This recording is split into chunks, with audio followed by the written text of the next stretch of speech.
Assalamualaikum warahmatullahi wabarakatuh. Jumpa lagi dengan saya Ezril Aziz, terutama untuk teman-teman sesama pensiunan pupuk Kaltim. Saya terdorong untuk membuat konten ini yang lagi-lagi tabayun ya.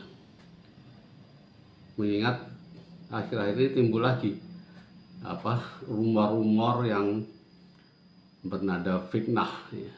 Sehingga saya perlu menjelaskan, dan mungkin saya akan menjelaskan secara komprehensif ya, peristiwa-peristiwa yang terjadi menimpa diri saya. Ya, seperti kita tahu, tahun 2017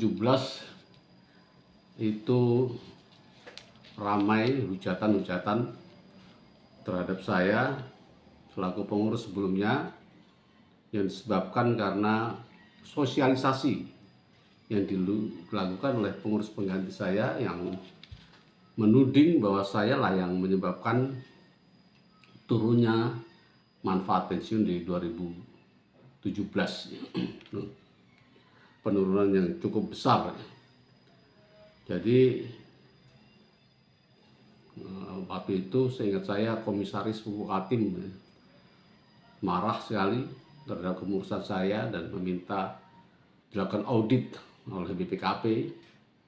Jadi BPKP mengaudit, OJK mengaudit, kemudian karyawan juga disulut karena disulut sosialisasi yang masif. Itu juga mendemo, kemudian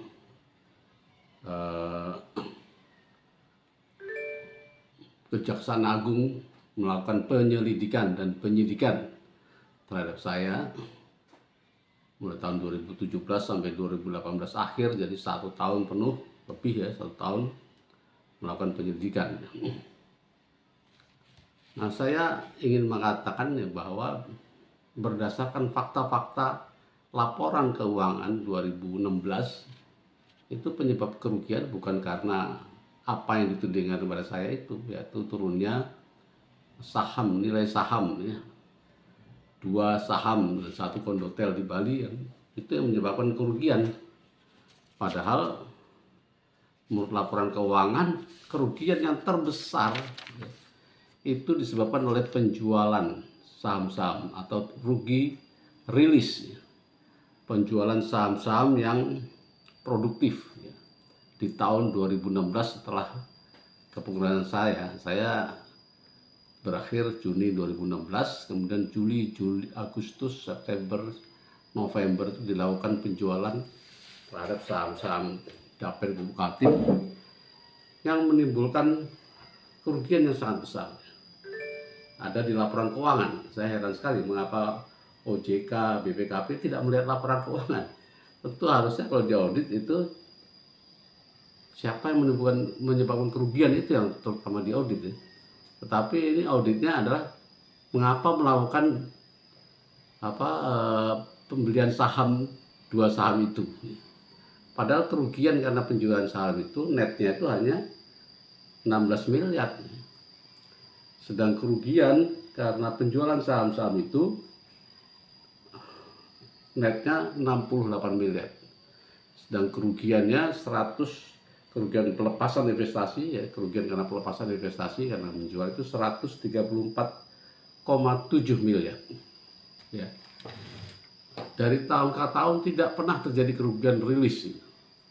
Saya bahkan mulai dari 2013, 14, 15 itu selalu mendatangkan keuntungan sekitar 100 miliar lebih karena trading saham itu.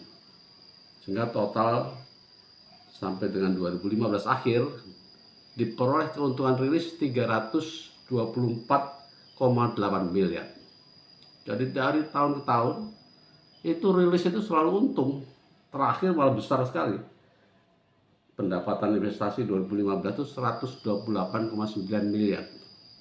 Sedang keuntungan rilisnya 29,1 miliar. Dan terbalik di 2016. Keuntungan pelepasan investasi itu menyebabkan kerugian 134,7 miliar. Dan pendapatan investasi karena ada pendapatan obligasi dan sebagainya bisa mengurangi menjadi 68,5 miliar. Sedang kerugian namanya unreleased itu hanya menyebabkan kerugian 107,9 miliar. Selisihnya yang disebut rugi itu adalah selisih penilaian investasi. Itu kerugian unreleased. Jadi SPI tahun sekian dibandingkan dengan STPI tahun lalu itu selisihnya adalah kerugian. Hanya 16,7 miliar yang boleh disebut kerugian unreleased. Itu pun sudah digantikan dengan pengembalian berupa tanah oleh pihak ketiga terkait dengan DAJK, yaitu tanah di Subang, tanah di Wonosari, Jogja, dan tanah di Singkawang. Nilainya udah jauh lebih besar daripada itu. Intinya saya tidak menimbulkan kerugian, ya. Tidak menimbulkan kerugian sama sekali. Tapi karena diopinikan, digembar-gemborkan seperti itu, maka seolah betul saya menimbulkan kerugian. Akhirnya diproses, kemudian sampai ke penyidikan dan dijadikan tersangka. Kemudian saya harus berjuang mempertahankan pada kebenaran yang saya yakini sampai di pengadilan, dan terbukti ya di pengadilan tidak ada semuanya, tidak ada kerugian, apalagi kerugian negara. Ini kan bukan uang negara, ini uangnya karyawan, ya. Bukan kerugian negara dan belum rugi, belum ada kerugian. Jadi laporan BPKP itu sebetulnya keliru, ya. Pertama bukan keuangan negara, kemudian juga kerugiannya belum rilis, ya. Yang seharusnya dimintai pertanggungjawaban itu yang sudah benar-benar rugi, yang rilis tadi seharusnya yang dimintai pertanggungjawaban. Jadi itu, nah kemudian saya akan menjelaskan, ya. Waktu itu ada 2 investasi atau 3 investasi yang ditudingkan ke saya yang tidak benar. Padahal saya sudah melakukan itu sesuai business judgment rule, sesuai kaidah-kaidah yang ada. Saya membeli saham, kedua saham itu sudah ada dalam perencanaan investasi yang disetujui oleh pendiri, disarankan oleh pengawas dan disetujui oleh pendiri. Dan itu sudah berlangsung 2 tahun yang lalu trading saham itu, sejak pengurus sebelumnya. Karena hasilnya bagus dan saya teruskan.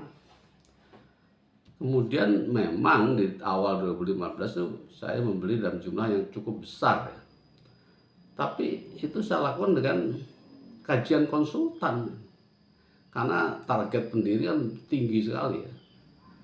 Target pendiri itu 15%. Dari mana saya, tentu saja saya harus ada sedikit ada yang risiko, ya. Tapi itu saya lakukan dengan kajian konsultan. Kemudian ada reason yang jelas untuk LCGP itu, karena pada tahun depannya sudah ada rencana pembangunan besar-besaran. Di antara akan membangun menara MUI yang diresmikan oleh Jokowi, Presiden Jokowi. Jadi reasonnya ada.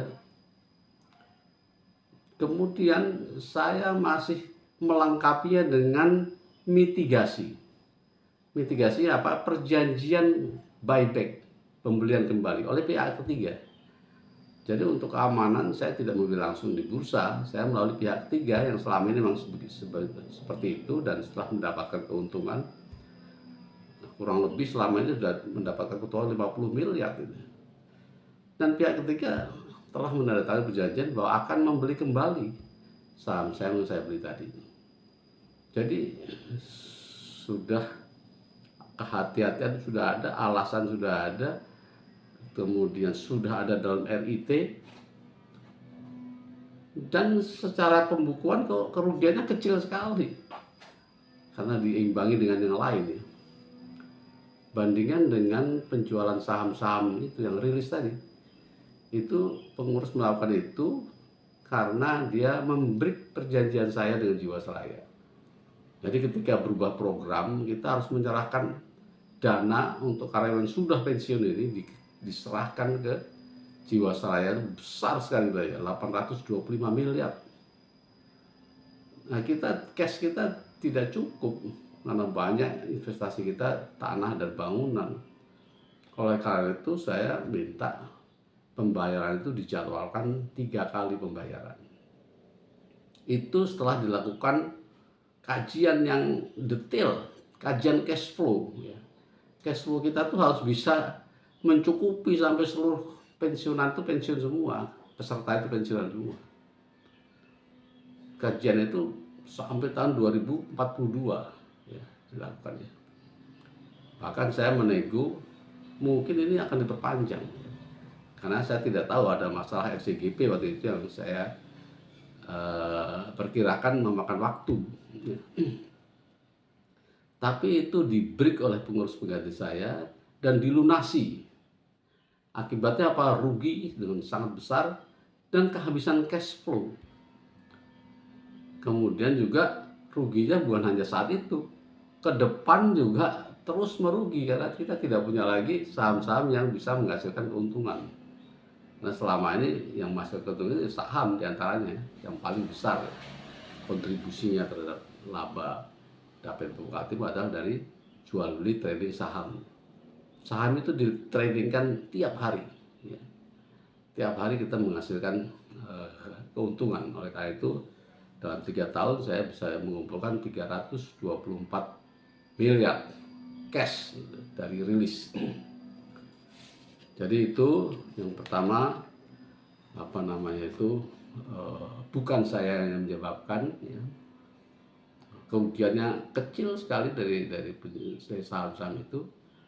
Terus pembelian saham itu semua dilakukan sesuai prosedur, bahkan kehati-hatian yang tinggi, dan masih dimungkinkan untuk kembali. Aset-aset itu belum hilang karena masih unrilis.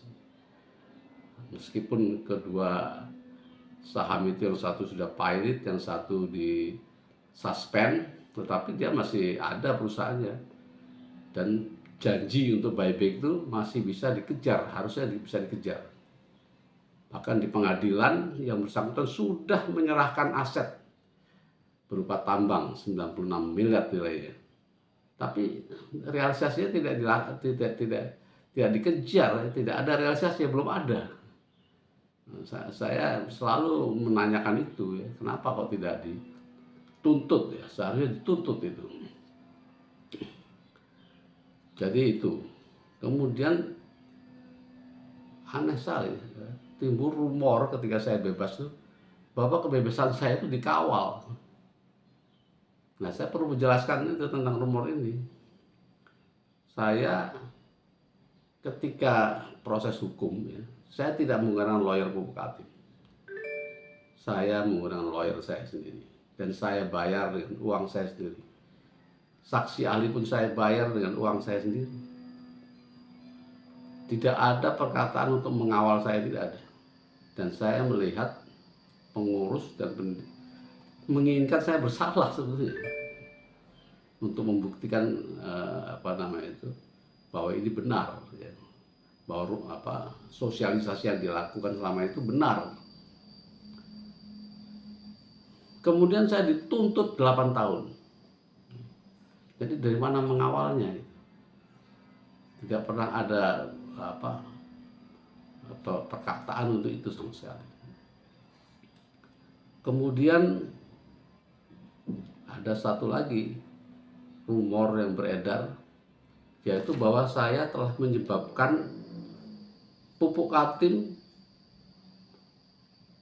nomboi, katanya itu, karena kekurangan karena investasi saya yang salah, nomboi 1 triliun. Ini menjadi konsumsi publik dan dipercaya gitu. Heran sekali ya, mengherankan sekali. Karena kerugian yang saya sebabkan itu cuma 16 miliar. Tapi saya dituding menyebabkan Pupuk Kaltim nomboi 1 triliun. Ya, saya kira yang dimaksud itu adalah PSL pertama dan PSL kedua. Saya mau jelaskan ini. PSL pertama itu 525 miliar ya.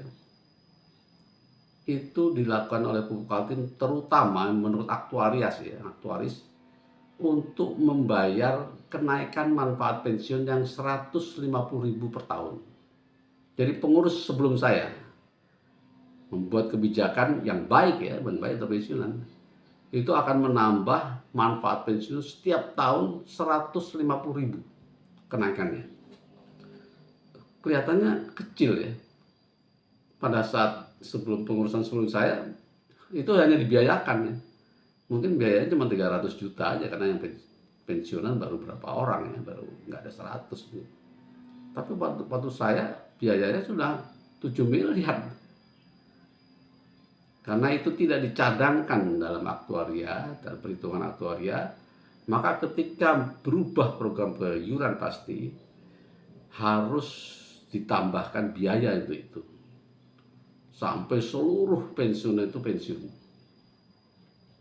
Nah, saya mencoba menghitung secara gampangan aja, 150.000 tahun depan, 300.000 tahun depan lagi 400.000, terus aja sampai dia meninggal, mungkin 20-30 tahun, katakanlah usia harapan hidup itu 86 tahun, berarti 30 tahun yang akan datang itu kenaikannya sudah berapa itu? Kali-kali aja 30 kali 150, 4,5 juta per orang. Jadi biaya total per orang saja atau secara keseluruhan sudah pernah saya hitung, biaya totalnya itu per orang aja 837 juta per orang. Kalau 1.000 orang, karena yang pensiun pada itu 1.000 orang, berarti 837 miliar biayanya. Tapi karena kita present value-nya dengan bunga katakanlah 3% itu sekitar 350 miliar. Jadi untuk itu yang 525 miliar itu terutama untuk itu, selebihnya itu pajak. Bukan karena performance saya. Performance saya itu baik, ROI 15%. Dan saya sudah mendatangkan keuntungan 324 miliar di laporan keuangan. Ada semua, 2013, 14, 15. Kemudian yang kedua adalah PSL kedua, 500 miliar juga ya. Itu kan justru blessing ya. Setelah OJK melakukan audit ya, terhadap Dapen, ditemukan ada 11 item yang kita kenal dari 11 item temuan OJK yang menurut OJK belum memenuhi syarat untuk menjadi aset investasi karena belum balik nama, namanya masih belum Dapen dan sebagainya. Maka itu dikeluarkan dari aset investasi menjadi aset lain-lain. Untuk itulah pendiri harus nomboi, seharusnya begitu. Itu dilakukan setelah kejadian, sehingga perlu restatement. Tapi ini kan sangat membantu karena waktu itu saya dilapori di tahun 2019 itu, staf bilang ini cash kita sudah hampir habis Pak, mungkin dalam beberapa bulan Dapen tidak bisa membayarkan pensiunan, anuitas pensiunan karena sudah iuran pasti harus dibelikan anuitas. Satu orang sekitar 1 miliar, ada yang 2 miliar dan sebagainya. 100 orang 100 miliar, duitnya sudah habis. Kemana duitnya? Diserahkan ke Jiwasraya karena percepatan itu tadi.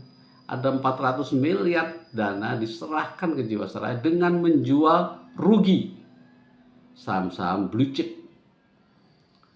Sehingga tahun 2019 diperkirakan beberapa bulan lagi duitnya sudah nggak ada. Yang membuat masalah itu bukan saya. Nah, pendiri syukur alhamdulillah berusaha membantu, masih bertanggung jawab karena ini iuran, walaupun iuran pasti. Maka tadi temuan OJK itu menjadi blessing, menjadi peluang ya. Jadi seolah 2016 buat seolah itu masih manfaat pasti, pendiri nomboi kekurangan 11 item sehingga cash flow dana pensiun sehat lagi, ada dana lagi untuk membayar pensiunan. Kemudian dilakukan restatement, jadi laporan keuangan mulai dari sebelumnya itu kemudian disesuaikan dengan ada penambahan tadi. Begitu loh. 11 item itu apa? juga bukan saya semuanya. Ya, nanti saya akan ini listnya ya. Hotel Indolux di Jogja itu pengurus sebelum saya. Kondotel di Watu Jimbar Bali itu pengurus sebelum saya. Apartemen Menteng Park itu pengurus sebelum saya. Yang saya beli adalah tanah di Jogja, kemudian tanah di Bekasi itu murah-murah saja tuh 24 miliar. Itu sekarang udah naik harganya. Kemudian memang kondotel di Bali di Jimbaran. Kemudian ada lagi hotel butik di Lembang.